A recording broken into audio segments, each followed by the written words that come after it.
అందరికీ నమస్కారం. నేను advocate and X sub inspector Palem Raghunath రెడ్డిని. నేను నార్త్ ఈస్ట్ అంటే అరుణాచల్ ప్రదేశ్, అస్సాంలో మరియు జమ్మూ కాశ్మీర్లో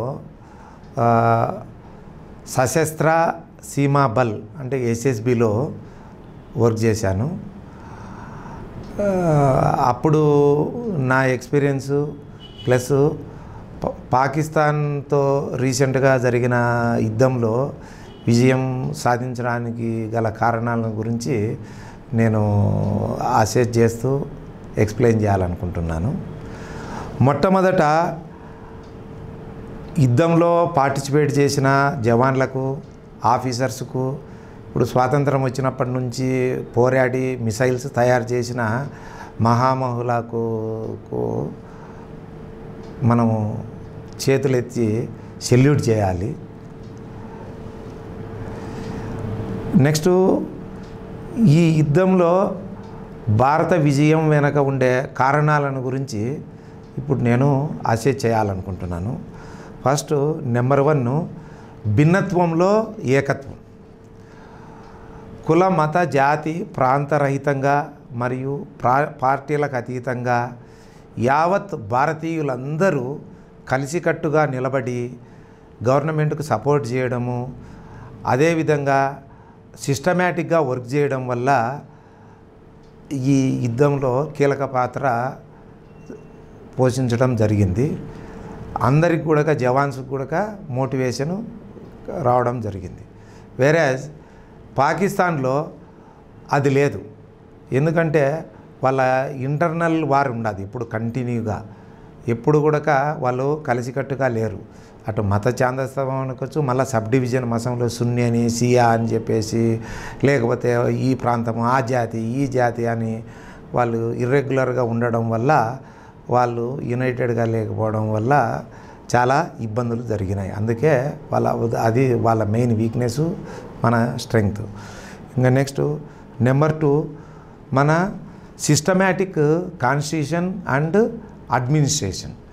ఇప్పుడు త్రివిధ దళాలు ఉన్నాయి మనకేది, ఎయిర్ ఫోర్స్ కానీ, నేవీ కానీ, మన మిలిటరీ కానీ, ప్లస్ ఈ పారామిలిటరీ కానీ, ఇవన్నీ కోఆర్డినేషన్ చేస్తూ మన మినిస్టర్స్తో కానీ, మన అజిత్ దోవల్ లాంటి మహామహులతో కోఆర్డినేషన్తో ఉండి వర్క్ చేయడం వల్ల, ఇంటర్నల్ డిస్ప్యూట్స్ లేకపోవడం వల్ల, అంతా కలిసికట్టుగా పనిచేయడం వల్ల మన కాన్స్టిట్యూషన్ స్ట్రెంగ్త్ అది. దీనివల్లనే కలిసికట్టుగా పనిచేసి విజయం సాధించడం జరిగింది. నెక్స్ట్, పాకిస్తాన్లో అలా లేదు. మన ప్రైమ్ మినిస్టర్ చెప్పినట్టు మిలిటరీ వాళ్ళు వినరు, మిలిటరీ హెడ్స్ చెప్పినట్టు ఇంటెలిజెన్స్ వాళ్ళు వినరు. రకరకాలుగా వాళ్ళ ఇంటర్నల్ డిస్ప్యూట్స్, వాళ్ళకు ప్రాపర్ సిస్టమేటిక్ అడ్మినిస్ట్రేషన్ లేకపోవడం వల్లనే ఇవాళ వాళ్ళ వీక్నెస్ బయటపడింది. ఫర్ ఎగ్జాంపుల్, సీజ్ ఫైర్ చేసినారు. సీజ్ ఫైర్ చేస్తానే ఇమ్మీడియట్గా ప్రైమ్ మినిస్టర్ ఆర్డర్ ఇస్తానే ఎక్కడికెక్కడ స్టాప్ అయినారు. వేరే పాకిస్తాన్లో అది జరగలేదు. ప్రైమ్ మినిస్టర్ ఒప్పుకున్నాడు కానీ మిలిటరీ మిగతా ఆఫీసర్సు ఇర్రెగ్యులర్గా బిహేవ్ చేయడం జరిగింది. ఇది పాకిస్తాన్ మేజర్ వీక్నెస్. నెక్స్ట్, ఫైనల్గా international affairs and diplomatic relationship and friendly nature with all over the world countries. దీంట్లో ఫస్ట్ వచ్చేది మన border countries. Suppose Bangladesh 1971 war జరిగింది. అప్పుడు ఈస్ట్ పాకిస్తాన్ వచ్చేసి 100% మన కంట్రోల్లోకి వచ్చింది. ఆ రోజు కబ్జా చేసి ఉండొచ్చు, మనకు ఆ ఉద్దేశం లేదు. ఇండియా వచ్చేసి ఇండియా భూభాగాన్ని కాపాడుకోవడము, ఉన్నదాన్ని సిస్టమేటిక్గా ఉండడము, అందరూ భిన్నత్వంలో ఏకత్వముతో అందరూ కలిసిమెలిసి ఉండడం అనేది మొదటి ప్రాధాన్యత. అప్పుడు ఈస్ట్ పాకిస్తాన్ ఉండే వాళ్ళకు అన్యాయం జరుగుతుంది కాబట్టి యుద్ధంలో పార్టిసిపేట్ చేశారు. ఫైనల్గా బంగ్లాదేశ్ అని చెప్పేసి వాళ్ళ కంట్రీ వాళ్ళకి ఇవ్వడం జరిగింది. సేమ్ టైం బర్మా వచ్చేసి వాళ్ళకు 20-30 ఇయర్స్ నుంచి వాళ్ళ ఇంటర్నల్ పాలిటిక్స్, ఇంటర్నల్ ప్రాబ్లమ్స్ ఎన్నో ఉన్నాయి. దాన్ని అడ్వాంటేజ్ తీసుకోలేదు. భూటాన్ లాంటి చిన్న కంట్రీస్ను వాళ్ళకి రెస్పెక్ట్ ఇస్తూ వచ్చింది. నేపాల్ కానీ అటు తీసుకుంటే శ్రీలంక ఆఫ్టర్ కరోనా వాళ్ళు చాలా డీప్ ప్రాబ్లమ్స్లోకి వెళ్ళిపోయారు. కానీ వాళ్ళ పాలిటిక్స్లో ఎంటర్ అయ్యి వాళ్ళని ఇబ్బంది పెట్టి వాళ్ళని ఆ భూభాగాన్ని కబ్జా చేసుకోవాలని కానీ వాళ్ళ పోర్ట్స్ను కబ్జా చేసుకోవాలని కానీ వాళ్ళ వీక్నెస్ను మీద దెబ్బ కొట్టాలని ఏ రోజు అనుకోలేదు. కానీ వేరే పాకిస్తాను బెలూచిస్తాను భూభాగాన్ని కబ్జా చేసుకున్నది, అటు ఆఫ్ఘనిస్తాను కబ్జా చేసుకున్నది, పిఓకేను కూడా కబ్జా చేసుకొని ఆడుతుంది. ఇటు అదే కాకుండా ఈ మత ఛాందస్తవాదులను ప్లస్ ఎక్స్ట్రీమిస్ట్ను వీళ్ళందరినీ ఎంకరేజ్ చేస్తూ పబ్లిక్ను సివిలియన్స్ ఎంతోమందిని ఇబ్బంది పెట్టడం జరిగింది.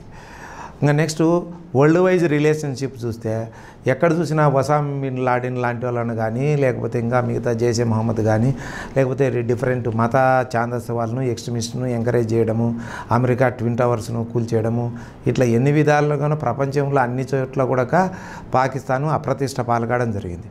వెరాజ్ ఇండియా విషయానికి వస్తే మొత్తం ఇవాళ యావత్ ప్రపంచం అబౌవ్ 50% కంట్రీస్ ఇండియాకు మద్దతు ఓపెన్గా సపోర్ట్ చేయడం జరుగుతుంది. అట్లనే మన ఈవెన్ ముస్లిం కంట్రీస్ కూడా దాదాపు 50% కంట్రీస్ ఓపెన్గా మద్దతు తెలుపుతున్నాయి. ఇవాళ పాకిస్తాన్కు ఏదో 1 or 2 కంట్రీస్ ఆచి చూసి ముందుకు ఒక అడుగు వెనక ఒక అడుగు వేయడం తప్ప ఎవరు ఓపెన్గా సపోర్ట్ చేయడం లేదు. అందువల్లనే పాకిస్తాన్ ఫెయిల్యూర్కు కారణం. కాబట్టి ఫైనల్గా నేనేం కంక్లూడ్ చేయాలనుకుంటున్నాను అంటే యాజ్ ఎక్స్ సర్వీస్ మ్యాన్గా మన యూనిటీ ఇన్ డైవర్సిటీ ఫార్ములాతో ముందుకెళ్తున్నాము. ఇదే విధంగా ఫ్యూచర్లో కూడా ముందుకెళ్ళి మన భారతదేశము ఇంకా ముందుకెళ్ళాలి, ఇంకా డెవలప్ కావాలని కోరుకుంటూ నాకు ఇచ్చిన ఈ స్వేచ్ఛా మీడియాకు కృతజ్ఞత తెలుపుకుంటూ ముగిస్తున్నాను. జై హింద్, భారత్ మాతాకి జై.